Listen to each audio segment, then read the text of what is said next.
Hey fellow gardeners, before we dive in, make sure to hit that subscribe button and drop a comment below because today's topic could completely change the way you grow your garden. If your plants aren't thriving, your yields are low, or your garden just feels flat, the problem isn't you, it's your soil. Most gardeners focus on fertilizers, watering schedules, or the latest trendy seeds, but few realize that without healthy living soil, none of that really matters. Today, I'm going to show you exactly how to bring your soil back to life using natural methods that actually work, whether you're growing in a backyard garden, raised beds, or even in containers. First, let's understand why soil dies in the first place. Healthy soil is a complex ecosystem filled with microbes, bacteria, fungi, and beneficial insects that break down organic matter and release nutrients your plants can actually use. When soil is heavily tilled, over-fertilized with chemicals, or constantly exposed without cover, this ecosystem collapses. The soil becomes compacted, acidic or alkaline, out of balance, and devoid of life. You might notice it crumbles poorly, smells sour, or just looks lifeless. Think of it like a gut microbiome. If your soil's microbiome is out of balance, your plants can't absorb nutrients properly, no matter how much fertilizer you throw at them. Before you throw compost or amendments into the soil, you need a baseline. A simple soil test can tell you the pH, nutrient levels, and organic matter content of your garden. In most home gardens, a pH of 6.0 to 7.0 is ideal. But slightly acidic soil can benefit certain vegetables like tomatoes and peppers. If your soil test shows low nitrogen, phosphorus, or potassium, don't panic. Natural amendments can address all of these, but knowing the ratios ensures you don't over-apply and harm your soil further.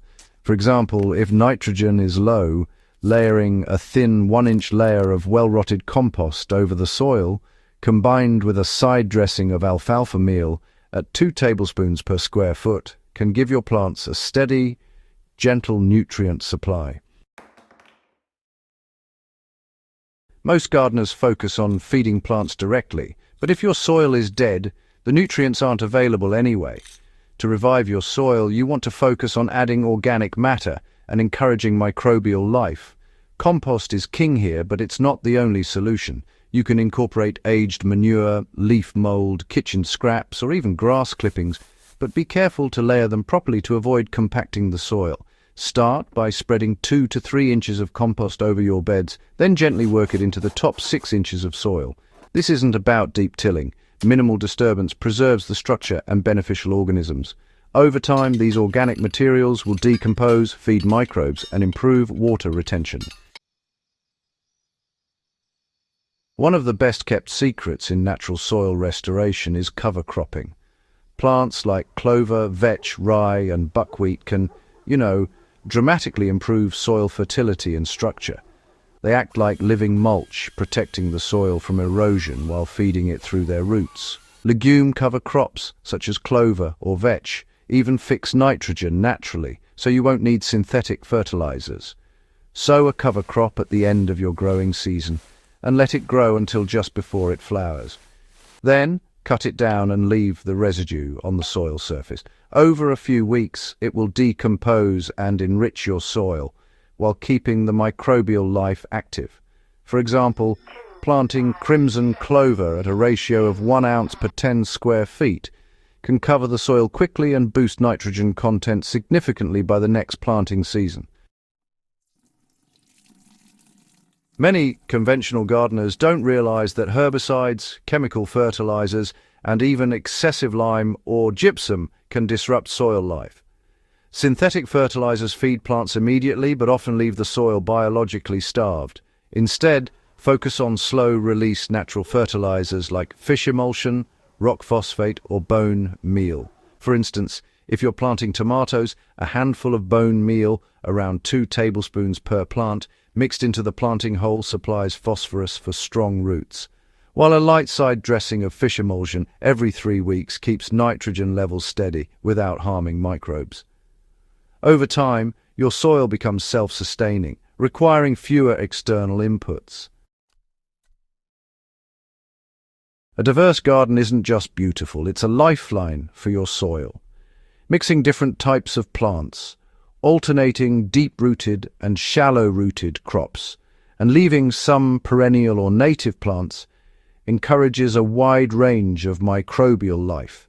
Deep roots break compacted soil and bring nutrients from lower layers up, while shallow roots feed microbes near the surface. Even adding a few flowers like marigolds or nasturtiums can attract beneficial insects that help aerate the soil naturally. Diversity in your garden mimics natural ecosystems, keeping soil vibrant, resilient, and full of life. Practice patience and consistency for long-term results. Reviving soil is not instant. It takes patience, observation, and regular care. Every year, add layers of organic matter, rotate crops, and use cover crops. Within 1 to 3 seasons, you'll notice the soil becoming dark, crumbly, and fragrant, the smell of life returning. Water retention improves, plants grow stronger, and pests and diseases decrease naturally because healthy soil supports healthy plants. By committing to feeding your soil first, rather than chasing immediate plant growth with chemicals, you're investing in a garden that produces year after year.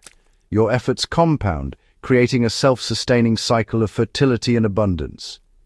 If you found this guide valuable, don't forget to subscribe to my channel for more in-depth, practical gardening advice, and share your thoughts or experiences in the comments below. Let's bring our gardens back to life, one handful of soil at a time.